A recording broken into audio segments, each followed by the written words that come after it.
Breaking news.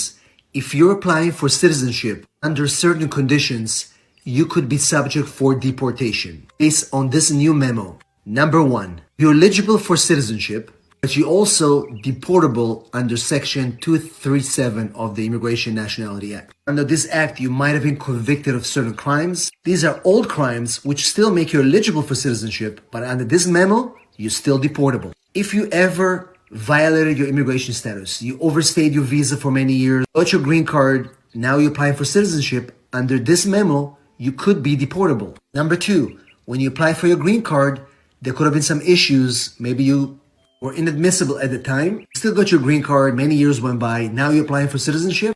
Based on this memo, you could be deportable. Applying for citizenship now, make sure to speak with an attorney if you had any issues in the past. Be prepared, be organized, and you'll be okay. And follow me for more. Breaking news. If you're applying for citizenship under certain conditions, you could be subject for deportation based on this new memo. Number 1. You're eligible for citizenship, but you're also deportable under Section 237 of the Immigration Nationality Act. Under this act, you might have been convicted of certain crimes. These are old crimes which still make you eligible for citizenship, but under እዚህ ግባ የማይባሉ በጣም ጥቃቅን የሆኑ ጥያቄዎች ልትጠየቁ ትችላላችሁ። በጋብቻ ፕሮሰስ እዚህ አሜሪካን ሀገር ግሪን ካርድ ለማግኘት እያሰባችሁ ነው? እንደዛ ከሆነ ይህ ቪዲዮ ኤግዛክትሊ ለእናንተ ነው። ኦኬ ፕሮሰስ ላይ ያላችሁ ሰዎች ልትሆኑ ትችላላችሁ። አዲስ ፕሮሰስ ለመጀመር የምታስቡ ሰዎችም ልትሆኑ ትችላላችሁ። ለሁላችሁም ይመለከታል። አዳምጡ፣ ለወዳጅ ዘመድም አጋሩ። ኦኬ ይሄ ፓብሊክ የሆነ ኢንፎርሜሽን ነው ማጋራችሁ። ኦኬ ሶ በጋብቻ ፕሮሰስ ስትጀምሩ ግሪን ካርድ ለማግኘት የመጨረሻ ወሳኙ ነገር ምንድነው?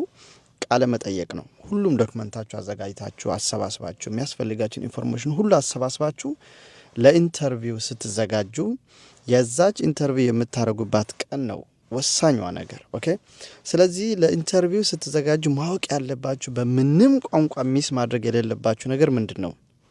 ያገባሽው ሰውዬ ወይም ያገባሃት ሴትዮ ታቃታለህ ወይ ታቂዋለሽ ወይ? ይሄ ትልቁ ከዶክመንትም በላይ ነው። ኦፍ ኮርስ ዶክመንታችሁ ማሟላት መቻል አለባችሁ። ነገር ግን በጋብቻችሁ በባልየው ወይ በሚስትየው ዙሪያ የምትጠየቁት ጥያቄ ግን ጥቃቅን የሚባል ሳይቀር ማወቅ መቻል አለባችሁ። ለምሳሌ ባልሽ ምን አይነት የጥርስ ሳሙና ነው የሚጠቀመው? ባልሽ ምን አይነት ከለር ነው የሚወደው? ብዙ ጊዜ ባልሽ በየት በኩል ይተኛል? በቀኝ ነው በግራ?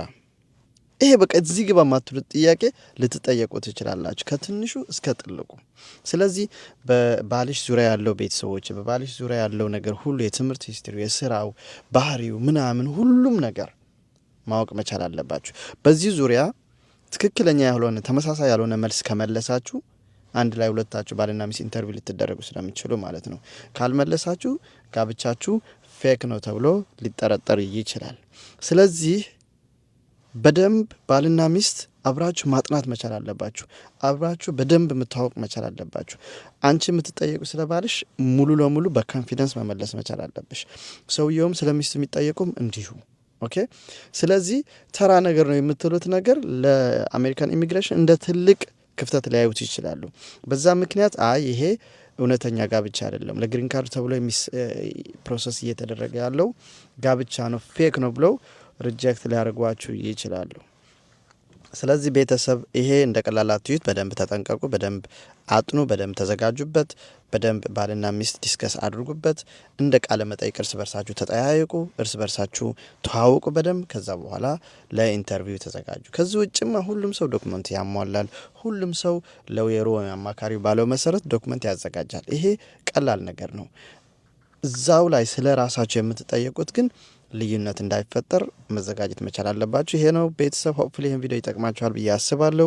USCIS is going to conduct a rigorous re-examination of green card holders from certain countries of concern. USCIS's director says it this way: at the direction of the President of the United States, I have directed a full-scale, rigorous re-examination of every green card for every alien from every country of concern. What countries are they referring to here? From what I understand so far, friends, they're pointing to the 19 high-risk countries that are under travel ban list: Afghanistan, Burma, Haiti, Libya, Iran, Sudan, Somalia, Yemen, Sierra Leone, Togo, Venezuela, and others. This is on top of the recently announced news that USCIS will also be reviewing all refugee admissions dating back to 2021. They're talking about a little bit more than 200,000 people. All of these reviews, guys, will inevitably slow down the processing of regular cases. This is a lot of activity for USCIS at this time, and I have not seen or heard about staffing levels increasing dramatically to take on all of this additional workload.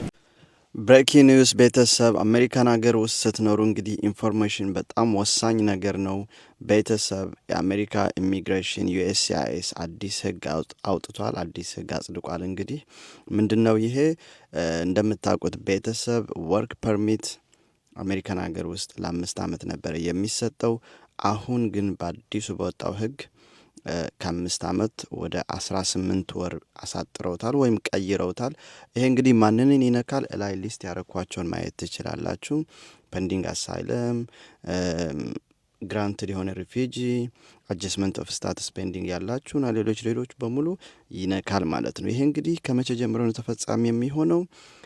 ከዲሰምበር 5 2025 በኋላ ጀምሮ ፔንዲንግ የሆነ ወርክ ፐርሚት ከነበራችሁ ወይ ደግሞ አዲስ አፕላይ ያረጋችሁ ለምታረጉ ሰዎች ወይ ደግሞ ሪኒው ለምታረጉ ሰዎች ለሁሉም ይነካል ማለት ነው። ከዚህ በኋላ የሚሰጣችሁ የ18 ወር ጊዜ ያለው ወርክ ፐርሚት ብቻ ይሆናል ማለት ነው። ስለዚህ ቤተሰብ አሜሪካን ሀገር ስትኖሩ ኢንፎርሜሽን በደንብ መከታተል መቻል አለባችሁ። ይሄኛው እንግዲህ ሁለተኛ አካውንቴ ነው፣ ኬቨን ቲቪ 7 ነኝ። ሆፕፉሊ ይሄ ኢንፎርሜሽን ይጠቅማችኋል ብዬ አስባለሁ። አዝ ኤልዌይስ ማች ላቭ ኤንድ ሪስፔክት። ብሬኪንግ ኒውስ ቤተሰብ ትራምፕ ባወጣው አዲስ ትዕዛዝ መሰረት ይነካናል ወይ ያላችሁ ለተጨነቃችሁ ቤተሰቦች በቂ የሆነ ሪሰርች ካረኩኝ በኋላ ብታቁት ጥሩ ነው መልካም ነው ብዬ ማስበውን ኢንፎርሜሽን ይዤላችሁ መጥቻለሁ። ቤተሰብ እንደምታቁት ላስት ዊክ ዋሽንግተን ዲሲ ላይ በናሽናል ጋርዶች ላይ በነበረው ሹቲንግ መሰረት ከዛ በኋላ ትራምፕ ቀጥታ ትዕዛዝ አውጥቷል። ያን ትዕዛዝ ተፈጻሚ እንዲሆንም አድርጓል። እንግዲህ በዚህ ትዕዛዝ መሰረት 3 ወሳኝ ኢንፎርሜሽን አጋራችኋል። አዳምጡ፣ ለወዳጅ ዘመዶች አጋሩ። ኦኬ ሶ የመጀመሪያ ማንንን ይነካል? ለሁሉም እዚህ አሜሪካን ሀገር ላይ አሳይለም ለጠየቁ የውጭ ዜጋ ሰዎች በሙሉ ይነካል። ስለዚህ አሳይለም ኬዛቸው ፕሮሰስ አይደረግም። ለጊዜው ላልተወሰነ ጊዜ ፓውዝ ያደርጉታል፣ ያቆሙታል ማለት ነው። ይህ ማለት እንግዲህ ሪቪው ሊደረግ ይችላል፣ ኢንተርቪው ልትጠሩ ትችላላችሁ፣ ውሳኔ ግን አይሰጣችሁም ነው የሚለው። ላይ ያለውን ቸክ አድርጉ። ሁለተኛው ይሄ ለስንት ያህል ጊዜ ይቆያል ነው። ይሄ እንግዲህ ላልተወሰነ ጊዜ ነው ተብሏል። እንግዲህ እነሱ በቂ የሆነ ማጣራት አድርገናል፣ ማክሲማም ቁጥር ደርሰናል፣ ይበቃናል ከሚሉ ድረስ ውሳኔ አይሰጠውም ማለት ነው። ሶስተኛው ወሳኝ ኢንፎርሜሽን ደግሞ ምንድን ነው? አሜሪካ ትራቨል ባን ላደረገቻቸው ሀገሮች 19 ሀገሮች የተሰጣቸው ግሪን ካርድን ድጋሜ ሪቪው አረጋለሁ ብላለች። እንግዲህ ደ ጉድ ቲንግ ኢትዮጵያ ባን ስላልተደረገች ለኛ አይመለከተንም ማለት ነው። ኤርትራውያን ግን ባን ስለተደረጉ ይመለከታቸዋል። ይሄን ቤት ደግሞ አዲስ ቤት ነው፣ ሁለተኛ አካውንቴ ነው። ያኛው አካውንቴም እንዳለ ነው፣ ይሄም ሁለተኛ ነው። ፎሎ አድርጎ ኦኬ። ይሄ ነው። ሆፕፉሊ ይሄን ቪዲዮ ይጠቅማችኋል ብዬ አስባለሁ። ቤተሰብ ይሄ ቪዲዮ እንግዲህ ለወዳጅ ዘመድ አጋሩ። እንዳልኳቸው ሁለተኛ አካውንቴ ነው ይሄ። ላይክ፣ ሼር፣ ፎሎ ማድረግ አትርሱ።